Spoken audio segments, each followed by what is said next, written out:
இப்போ தான் நான் கல்கி படம் பார்த்துட்டு வரேன். என்னை பொறுத்தவரையிலும் நான் அதில் வந்து ஒரு சில மணித்துளிகள் நிமிஷங்கள் தான் நான் இந்த படத்தில் வரேன்.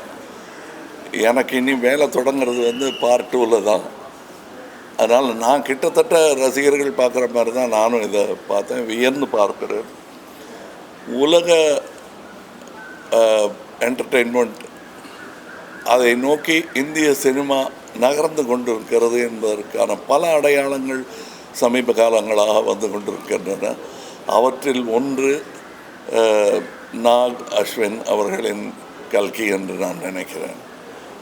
ஏன்னா நம்மளுடைய ஆயுதங்கள் ரொம்ப கையால் செய்த ஆயுதங்களாக இருந்தாலும் அதோடைய வலிமை உலகம் பூரா பேசப்படும் என்பதற்கு அடையாளமாக சயின்ஸ் ஃபிக்ஷன், மித்தாலஜி எல்லாத்தையும் கலந்து எந்த அளவுக்கு அது எம்பாரஸ்மெண்ட் இல்லாமல், மத சார்பும் ரொம்ப இல்லாமல் அதை ரொம்ப கிளவராக பண்ணியிருக்காங்க.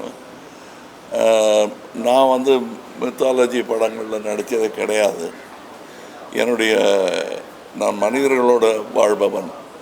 அதனால் இருந்தாலும் ஒரு சுவாரஸ்யமான கதையை இவர் சொல்லியிருக்கிறார். கதை சொல்லிகள் என்று வரும்போது இந்தியாவுடன் போட்டி போடுவதற்கு கிரேக்கம் போன்ற, சைனா போன்ற நாடுகளால் தான் இயலும். மற்ற கல்ச்சர்ஸ்க்கு அவ்வளோ கதைகள் கிடையாது. அந்த கதைகளிலிருந்து செலக்ட் பண்ணி செதுக்கி எடுத்து ஒரு ஜனரஞ்சகமான படத்தை உருவாக்கி இருக்கிறார். ரொம்ப பொறுமையுடன் அதை வந்து எல்லாரையும் பொறுமையுடன் வரவழைத்து அவங்கள இதில் பங்கெடுத்துக்க வச்சுருக்காங்க.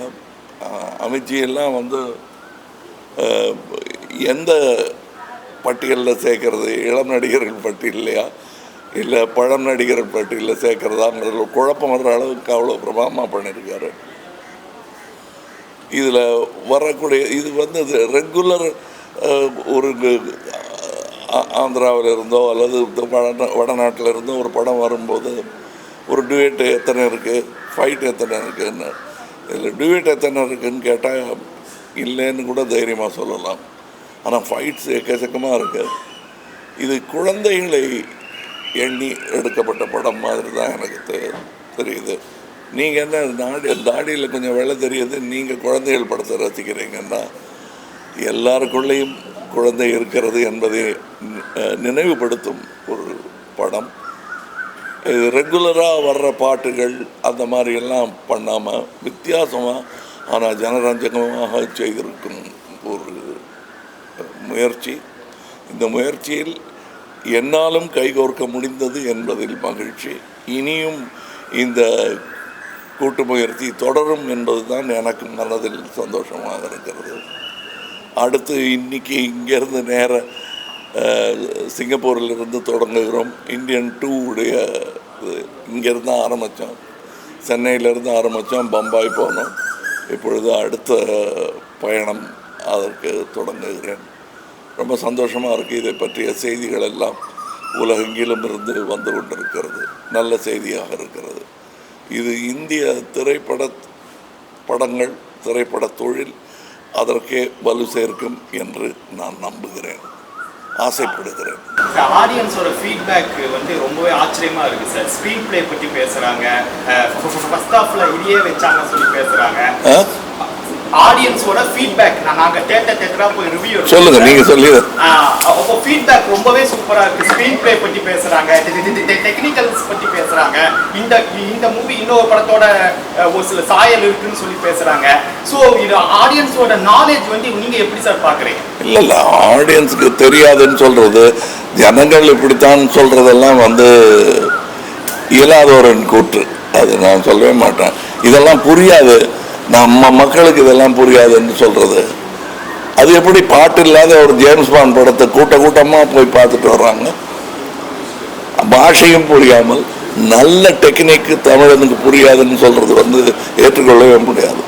மொழியே இல்லைனாலும் தமிழர்கள் வந்து நல்லா இருந்ததுன்னா பார்ப்பாங்க. நான் சின்ன பையனாக இருந்தபோது செம்மீன் ஒரு படம் மொழி மாற்றம் கூட செய்யப்படல, சப்டைட்டில் கிடையாது. நான்லாம் 2 வாட்டி பார்த்தேன். எதுக்காக பார்த்தேன்னு இப்போ கேட்டால் எனக்கு சொல்ல தெரியாது. ஆனால் எல்லாரும் போய் பார்த்தாங்க. சென்னையில் 100 நாள் ஓடிச்சுன்னு நினைக்கிறேன், அது ஞாபகம் இல்லை. அதே மாதிரி தான் நீங்கள் மரோ சரித்திரா என்ற படத்தை எந்த டப்பிங்கும் இல்லாமல் தெலுங்கு படமாகவே அது இங்கே ஓடி இருக்கிறது. நம்ம தான் கலைக்கு மொழியை திணிக்கிறோம். அதுக்குள்ள சினிமா என்பது தனி மொழி, அதற்கான உதாரணம் இதில் தெரிகிறது. அந்த மொழி தன்னுடைய பலத்தை இன்னும் அதிகரித்து கொண்டே இருக்கிறது. வழக்கமாக இருக்கக்கூடிய பண்டிதர்கள் சொல்லும் சினிமாவிலிருந்து மாறுபட்ட சினிமா அது.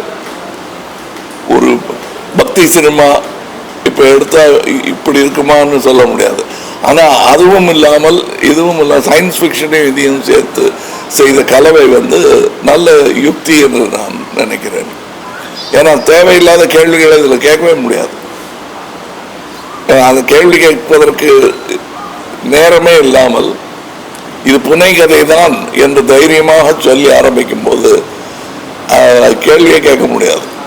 இந்த வீடியோ உங்களுக்கு பிடிச்சிருந்ததுன்னா மறக்காம லைக் பண்ணுங்க, ஷேர் பண்ணுங்க, கமெண்ட் பண்ணுங்க. அப்படியே ஃபன்நெட் சேனலை சப்ஸ்கிரைப் பண்ணி பெல் ஐக்கன்ல இருக்கிற ஆல் பட்டனையும் கிளிக் பண்ணி வச்சுக்கோங்க. அப்பதான் நாங்க போடுற அப்டேட்ஸ் உடனுக்குடனே உங்களை வந்து சேரும்.